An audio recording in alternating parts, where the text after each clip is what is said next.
When my father told me he voted for Trump, my world shifted. A tense email turned into a year-long conversation, and it completely changed how I saw him and myself.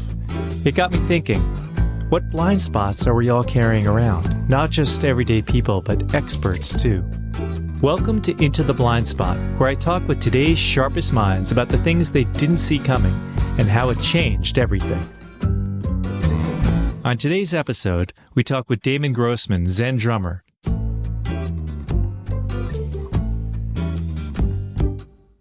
I'm Damon Grossman, the creator behind Zen Drummer, a fusion of ancient rhythms and modern technology aimed at guiding listeners on transformative musical journeys. Damon, you lived in an ashram for several years studying to be a monk, ultimately deciding to leave. After you left, did you have any realizations from that time that have had a lasting effect on your life? I had a realization while I was in the ashram that up to that point in my 50 years of life, I was 50, just about to turn 51, when I realized, and I'd been in the ashram about 3 years at that point, that Zen drummer and, my whole musician / business / journey with that had relied. So here's the realization. I had relied on inspiration to work rather than commitment to just showing up, whether I felt like it or not. So what I realized was that I had been going as an artistic spirit on my feeling about it. And if I felt inspired, I would write something or produce something. Most of the time, I didn't get much done. And what I realized in the ashram is you show up and then what happens. And I had that realization in the midst of having committed to being a monk, or at least exploring being a monk for the rest of my life. And I was like, well, it's too bad that I didn't get to try that, because I probably would have been more successful, if not successful. And within a few weeks, that thought, I think subconsciously led to me. There were some surface details about why I left, and some things happened, and I went through some stuff, and I ended up leaving the ashram and immediately put into practice what I'd learned in that epiphany. And I don't know if it was a particular moment, but I'm pretty sure it was like it just struck me as a moment of realization. And since then, I've just showed up. First example of that was I booked a gig and then repurchased a lot of the equipment that I had sold. And some of the equipment I'd never used. So I booked a gig, which was weeks away. And I didn't know how to use the equipment. I haven't even received it yet. And then I received the equipment about a week before the gig. And every day I got up and was pretty sick to my stomach with nerves and anxiety about having booked a gig before I felt like I should. And I just did it because I wanted to step up. And that principle has served me very well. And I consider myself to be succeeding at that career now as Zen drummer, and rhythm ceremony is led from that and all of that. So there's that story. Your path has intertwined deep spiritual practice with musical exploration. Reflecting on your time living as a monk in Paramahansa Yogananda's Self-Realization Fellowship ashram, can you recall a moment when you realized a gap in your understanding of either discipline? And how did this realization shape your approach to blending meditation and music? Yeah, just to answer this question directly related to how it's phrased, I'll put it like this. I was deeply spiritual, or perceived myself as such, and I was committed in my mind, or at least, I don't know if I thought I was committed, but let's just say I was committed, but at least I perceived myself as someone who at the core was an artist. And I definitely viewed myself as someone who's committed to meditation. And what I realized in that moment in the ashram was that I'd been sort of a hypocrite, to use strong language about myself, that presenting myself as a monk and committed to my spiritual path and intertwining practice with musical exploration. I definitely thought that I was doing that.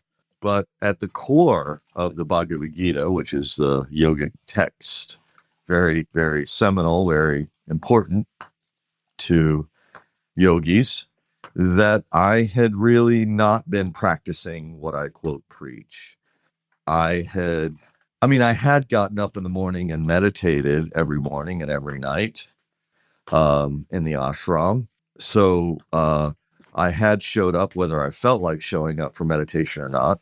So I guess my spiritual path was less hypocritical in many ways than my view of perception of myself as an artist. But I had seen there's a gap between, but my artistic path had previous to being in the ashram, because it's just a different lifestyle. It wasn't, you know, I wasn't being an artist then, but I realized that if I had applied this principle of showing up, whether I felt like it or not, to my art, that I would have been successful. And however I define that now, which sustainability, actually making a living at it. Yes, having that realization helped me to realize that if I was to go back out in the world, which I eventually did, and practice this principle, that I would actually be living the artistic lifestyle as a career, and that would empower me, embolden me to actually be better at it and really do it, really tweak the parameters of a reverb and a delay, rather than just throwing it on there haphazardly and just, well, I got some reverb on there and some delay. No, I would craft it, which is what I've been doing today, really crafting, even going as far as to craft on live with parameters being automated.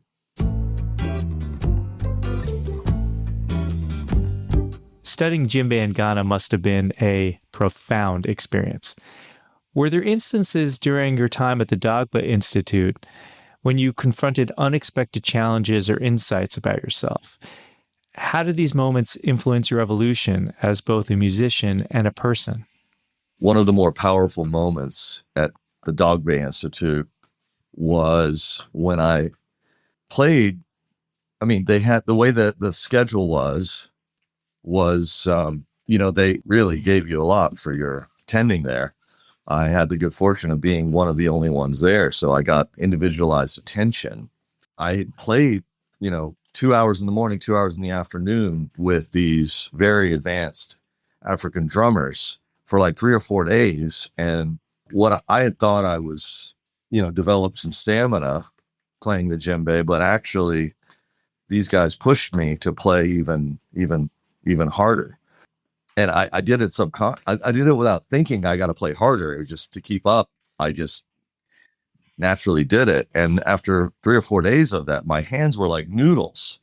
And they truly were just, I played so hard that they were beyond even pain. It was like I pummeled them into this numb state beyond pain. And it was painful, but it was so much, it was beyond. I could barely even hit the drum at one point. And the leader of the institute advised, they'd assign me a helper to boil some water, put some salt in it, and then put hot water on my hands, and it did heal it. And it was very powerful to be in that environment and be that pushed beyond my normal limits. I loved it. And I came back, and I think I had sort of gone to a next level. In fact, that's some of the feedback I got from one of my percussive friends. Integrating traditional instruments like the djembe with modern tools such as Ableton Live is innovative. Have you ever faced internal resistance or doubt when merging these worlds? And what emotions may have surfaced, and how did you navigate them to find harmony between the old and the new?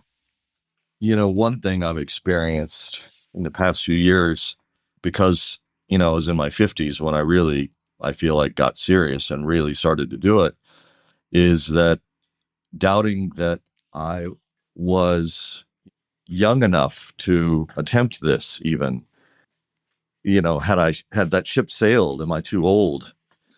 I still struggle. There's this podcaster who's, probably millennial age, and he sounds like in his late 20s, early 30s. I think he did say one time he's in his mid 30s, I think. And the way he talks, his speech patterns and some of the vocabulary he uses is so of that generation. It makes me feel very unhip, and I love it. And sometimes it's hard for me to get through it because I'm going through such a feeling of self-loathing that I'm so, quote, old and unhip. That's really been really hard to navigate those emotions of self-doubt, and then I'll wake up and feel extremely doubtful that I should even be doing this. Why am I even doing this? Like, I'm about to turn 60 in less than 6 months, and it just sounds so old to be really at the beginning of my career. I have a good friend who literally has worked of internal hell about that. But as I said at the outset, I don't pay attention to that, or I try not to. And I just keep going forward, showing up. And it's incredibly fulfilling. It makes it even more fulfilling to do this because I am struggling with myself and expanding in spite of internal resistance and doubt that I'm even able to do very simple tasks in tech. And it's really a story that my mind is made up because I'm proud of what I know how to do now. The more years, as the years go by and I just consistently show up, I do know more and more and can take myself seriously even at this older age.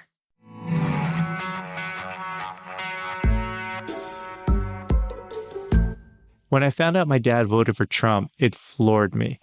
At first, I judged him hard, but then I chose to lean in, listen, and understand his perspective. It ended up transforming not just our relationship, but how I approach differences in general. Have you ever had a moment like that with someone in the Zen drummer community, maybe a student, collaborator, or audience member, who challenged your assumptions or took you by surprise? And how did you respond? What did you take away from the experience? This is a really interesting question. I don't really have a direct story or response to it. I'd have to think about it. I'm sure I could come up with one. I do have something to say about assumptions, though. One of the biggest realizations I've had post ashram, which fits nicely into the ashram mentality. But post ashram, I discovered a teacher named Byron Katie, has an inquiry sort of spiritual path where you ask yourself, what is true? Is it true? This has been really liberating because very little is inherently true. In the yogic world, reality is fluid. What we're seeing is illusion. In the Byron Katie, much more, I think, modern day way of looking at things and expressing, it's whether your own judgments, especially the judgments that are causing you suffering and pain, mental suffering, are very likely not even true. You can even look at it the opposite way. And that's been very liberating for me to let go of judgments. I still have judgments, but I'm not as attached to them. That's too spiritual a word. I'm not as committed to justifying them as I used to be. Because if you really look into the judgment, especially judgments that are causing you pain, then you see that it very likely is not true, and the opposite very well could be true. And I realize this is a very theoretical conversation right now, and that's not very powerful, but sort of who I am in a lot of ways. It's one of my Achilles heels, is that I understand theory, but I have experienced this. I just can't think of a direct story right now. Well, I can. The small example I can give is my mom also, I realized to my horror, that she wasn't the liberal hippie that I thought she was. And I had been raised to believe I was my whole life, because she votes. Well, she doesn't vote, but she believes in what Trump is saying. And having this understanding that, all of my liberal friends who are very sure that that may not be true, that he's a demon, that he's completely in the wrong at all times. So that has relaxed my judgment of my mom and allowed me to continue to stay in touch with her and just, hear her point of view when we do discuss that, and maybe even if we disagree in the whole relationship over that. Well, that's it for our interview with Damon, the Zen drummer. Thank you so much for being so generous with your time. If you'd like to learn more about Damon, you can find him at zendrummer.com or on Instagram, zendrummer8. Thanks for joining me on this week's journey into the blind spot. If today's conversation shook something loose or gave you a new lens to see through, I hope you share it and maybe start a blind spot conversation of your own. You can follow Into the Blind Spot wherever you get your podcasts and leave us a review if you're feeling generous. It helps more people find the show. Until next time, stay curious, stay open, and don't be afraid to step into the blind spot. Yeah, the world